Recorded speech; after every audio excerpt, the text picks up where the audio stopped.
Welcome to Off the Page. I'm Will Cain. I've got Jonah Goldberg with me here today.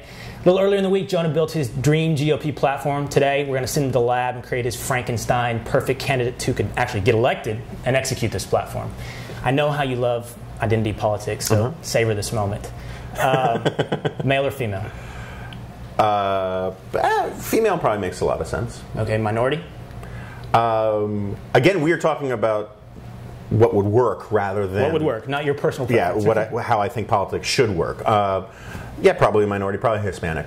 Okay, and I saw you've written about this. The Hispanic, because you feel like Hispanic can play contrarian on issues such as immigration in the same way that That's right. an African American can oppose the NAACP. Right. Well, it's larger than that. I think that the the right has gotten itself into an enormous mess. Whatever the merits of its position on immigration, it is seen now as being hostile to one of the central narratives of American identity, which is this sort of rags to riches, peasant from a foreign land, comes here, makes good, builds the good life. Republicans, that should be their natural story. And for whatever reason, because of the issues of the immigration debate, they've lost the ability to talk about that.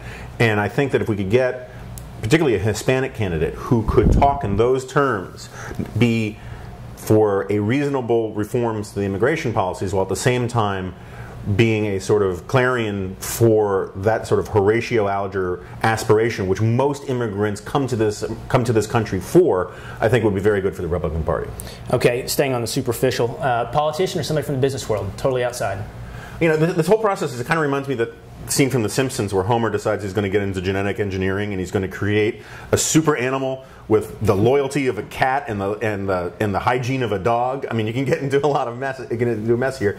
I think again, probably someone from outside the system. It needs to be a new face, and I just don't know that there are any new faces inside the GOP right now that are up to the task. Okay, well, let's do this. Instead, I'll take you out of that lab and out of that Homer Simpson scenario. You also wrote recently that your dream ticket, your personal dream ticket, would be Cheney Phil Gramm. That's right.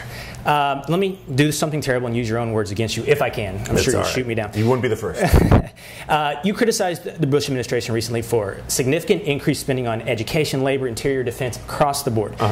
Pushed through the bajillion dollar prescription drug benefit, violated the oath of the office by violating the Constitution and supporting campaign finance bill that he himself called unconstitutional. That's right. And the spendiest president since LBJ. That's right.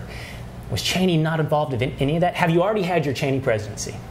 No, I don't think you've had your Cheney presidency. I think that we've learned, particularly in the second term, that Cheney was of diminishing influence inside the White House, particularly on issues having to do with domestic policy. I mean, I don't know what his fingerprints are on that. I have sort of every confidence that Cheney was much more of a sort of stalwart Reaganite on economic issues, and a bit of a Nixonite, which I don't necessarily like, on the imperial presidency, but I'm willing to take that. I just generally like cranky old dudes who say, who yell at kids from the White House window, "You kids get off my lawn." Call us whiners. You got Phil Gramm there to save the domestic economy. That's right, and Phil Gramm would keep him honest. So I mean, that's my way to go. Okay, there's Jonah's dream candidate. We got the platform, we got the candidate now.